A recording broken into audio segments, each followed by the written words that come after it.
پاکستان کا ایجنڈا نہیں تھا.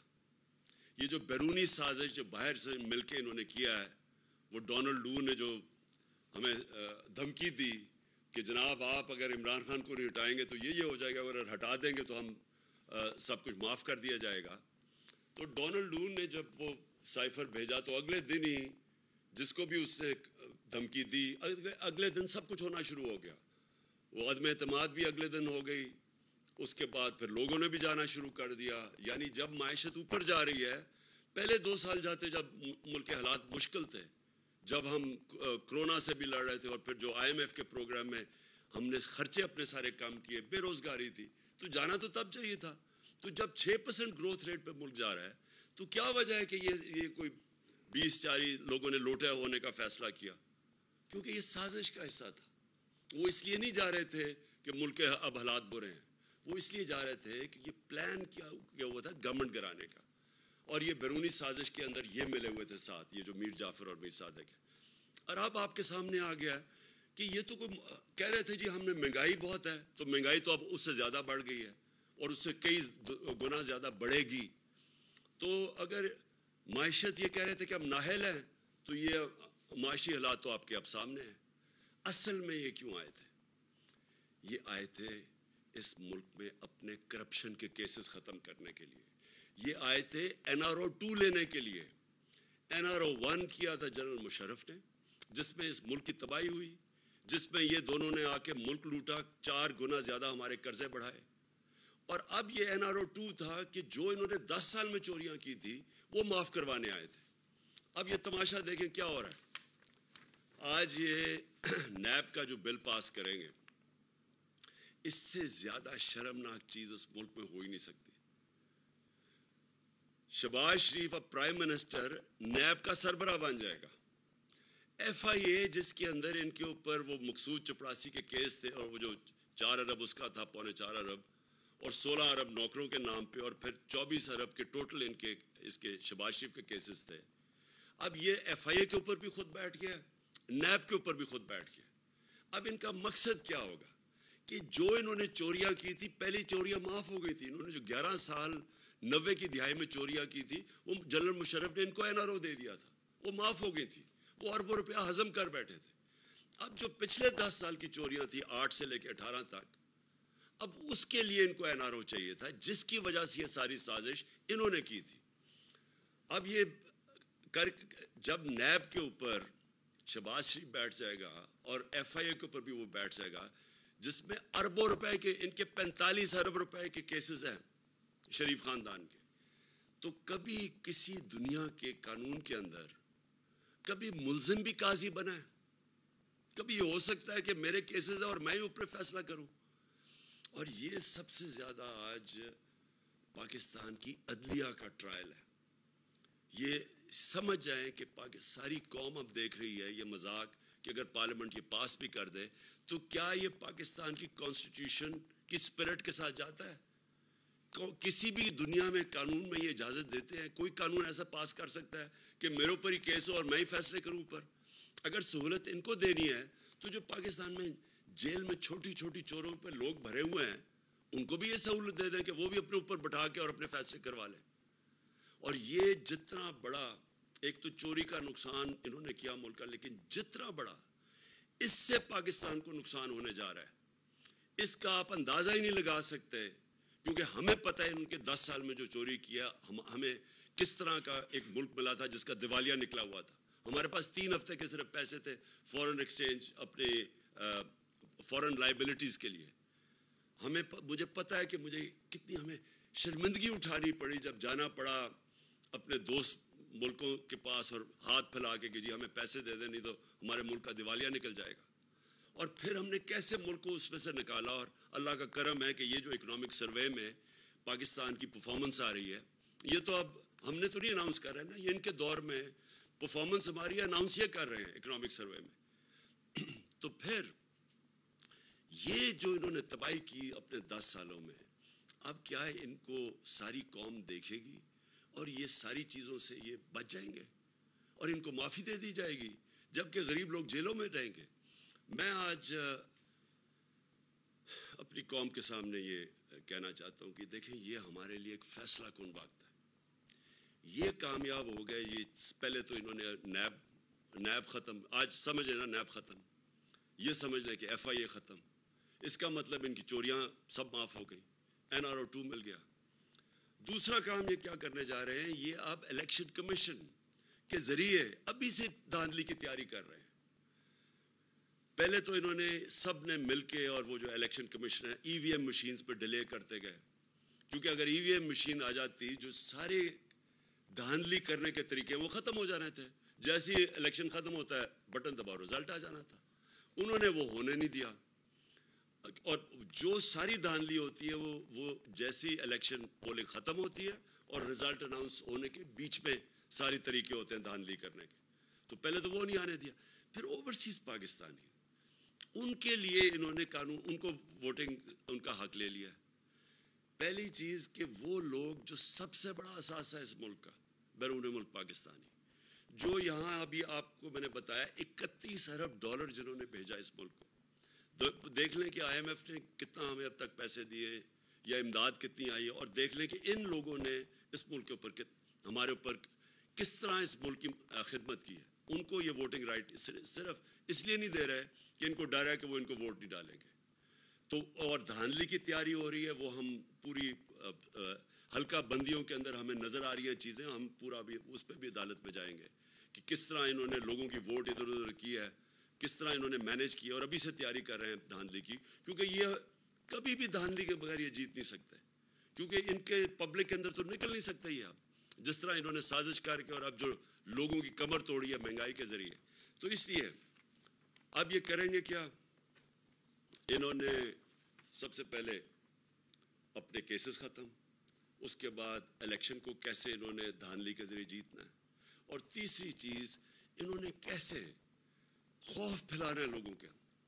جس طرح انہوں نے ایک پرامن احتجاج کے اوپر جو ظلم کیا ہے پاکستان کی تاریخ میں, شاید کسی مارشل لاء میں ایسا ہوا ہو. کسی جمہوریت کے اندر میں نے اس طرح کا پولیس کو ظلم نہیں کرتے دیکھا جو انہوں نے کیا ہمارے لوگوں کے اوپر. اور مجھے افسوس سے کہنا پڑتا ہے کہ اس کے اوپر جو ہم رسپانس ایکسپیکٹ کر رہے تھے اپنے انصاف کے نظام سے, وہ ابھی تک ہمیں نہیں ملا. صرف تفتیش کر لیں کہ کس طرح انہوں نے عورتیں بچوں کے اوپر جو ظلم کیا ہے پولیس نے, اور یہ پلان کر کے کیا. جس طرح ماڈل ٹاؤن میں انہوں نے خوف پھیلانے کے لیے جو قتل کیے تھے لوگ, اور بچ گئے ابھی تک, کہ دن دہاڑے انہوں نے لوگوں کو 14 لوگوں کو قتل کیا اور 60 لوگوں کو گولیاں ماری, ٹی وی کے اوپر مار رہے تھے. اسی طرح یہ خوف پھیلانے کے لیے انہوں نے کیا. اور یہ جو FIR میرے اوپر, ہمارے اوپر, سب کے اوپر FIRs کاٹ دیے. یہ کبھی بھی نہیں ہوا کہ بلاسفمی کی FIR حکومت کاٹے کسی کے خلاف, یہ پاکستان کی تاریخ میں نہیں ہوا. وہ ہمارے اوپر انہوں نے FIRs کاٹی ہوئی ہیں, ہمارے لوگوں کے اوپر سب پہ FIR کاٹی ہوئی ہے. تو یہ وہ خوف پھیلا کے کہ کسی طرح لوگ ڈر جائیں ان سے, اور یہ کسی طرح ڈرا کے لوگوں کو یہ اپنے کیسز ختم کروا کے الیکشن کمیشن کو ساتھ ملا کے یہ پھر سے جیت جائے. تو میں آج یہ اپنی ساری قوم کے سامنے رکھنا چاہتا ہوں کہ یہ ہمارے لیے ایک فیصلہ کن وقت ہے. ہمارے سامنے FIA کو جو انہوں نے کیا ہے, میں وہ FIA کے جو ڈاکٹر رضوان جو ان کے کیس کی تفتیش کر رہے تھے, ہارٹ اٹیک سے وہ مر گئے, کوئی ان کی ہسٹری نہیں تھی ہارٹ ڈیزیز کی. پھر ایک اصغر تھے, وہ بھی تفتیش کر رہے تھے FIA کے ان کے کیسز کے اوپر, اس کو ہارٹ اٹیک ہو گیا. اب آج ہم سنتے ہیں کہ مقصود چپڑاسی, جس کے اکاؤنٹ میں انہوں نے 4.25 ارب روپیہ 375 کروڑ روپیہ اس کے اکاؤنٹ میں ڈالا تھا, اور اس کو باہر بھگایا ہوا تھا دبئی, آج پتہ چلا وہ دبئی میں ہارٹ اٹیک سے مر گیا. میں یہ سمجھتا ہوں کہ ان سب کے اوپر تفتیش ہونی چاہیے. یہ ہو ہی نہیں سکتا کہ ان کے جب بھی کوئی کیسز ہوں, یا وہ LDA میں آگ لگ جاتی ہے ان کے ریکارڈز کے اندر. ہمارے دور میں کیوں نہیں کسی آگ لگی, کئی ریکارڈز جلے ہیں, ان کے کتنی دفعہ ریکارڈز جلے ہیں. یہ پورا مافیا اسٹائل ان کا آپریشن ہے. خوف پھیلاتے ہیں, لوگوں کو ڈراتے ہیں, پھر خریدتے ہیں, یا خریدتے ہیں یا ڈراتے ہیں. اس کے اوپر پوری تفتیش ہونی چاہیے کہ یہ مقصود چپڑاسی بھی ہارٹ اٹیک سے گیا, اور یہ دو بھی. اور پھر ایک FIA کے